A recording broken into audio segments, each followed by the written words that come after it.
kaay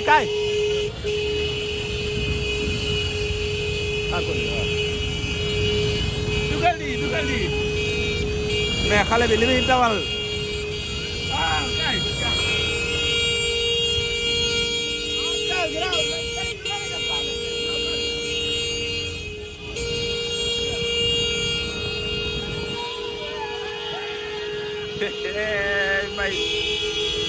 may la c'est le Sénégal. Regardez comment elle conduit la moto, c'est une femme. Pour fêter la victoire sénégalaise. Une femme est en train de conduire la moto. C'est le Sénégal. Mais vous êtes de quelle nationalité? Je suis béninoise, mais je suis fière du Sénégal. Wow!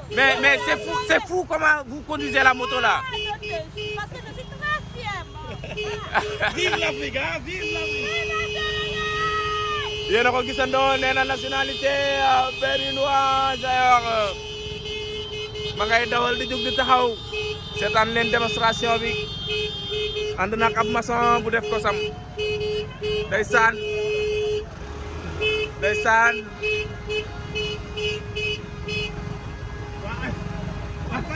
embouteillage bi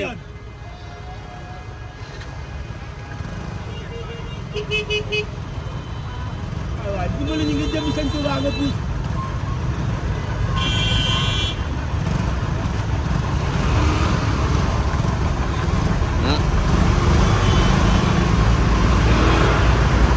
sama yaram bi dama ko bëgg de ndànk rek dem na xale ba demati na béninoise ba demati na gis nga ko mooy def moto ba la ilaha illallah bii mooy image du jour Khalifa bii mooy image du jour ma ngay demati de Khalifa ma ngi lay wan ni moo la dàq dawal de bañal loolu bu def mouvement waay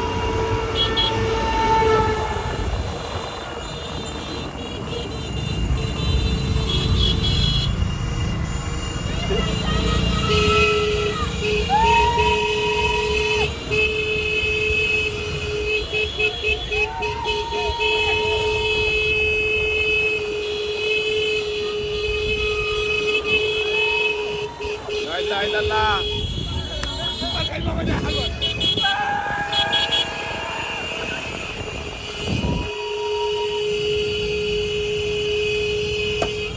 baal ma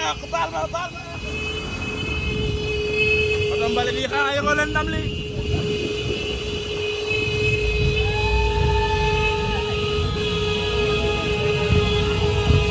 Sénégal a ngi neex ñëwuñu waa Qatar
Wassaline.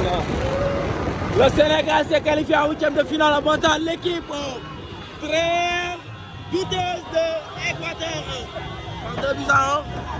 Premier mi-temps bi la ñu am penalty bi dugal ko bu ñëwee ci deuxième mi-temps bi ñu daal di ñuy dugal depuis 32 minutes.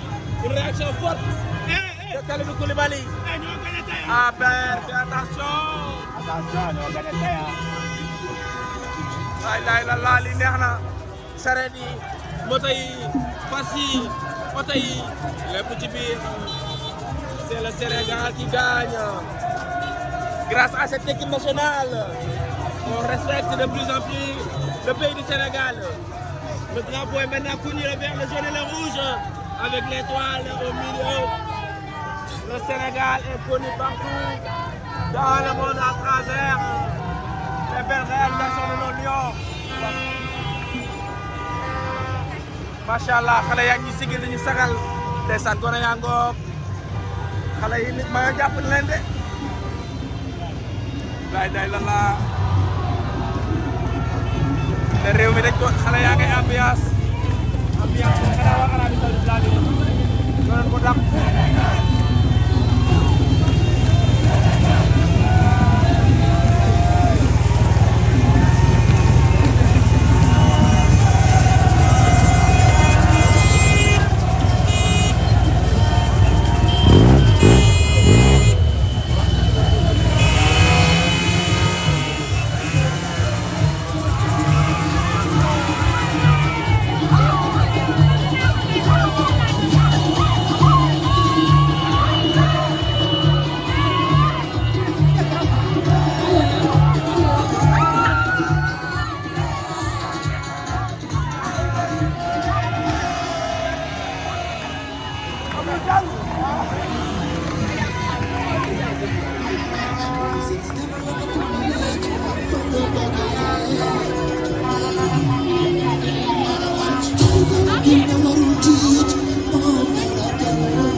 Ils sont les champions d'Afrique.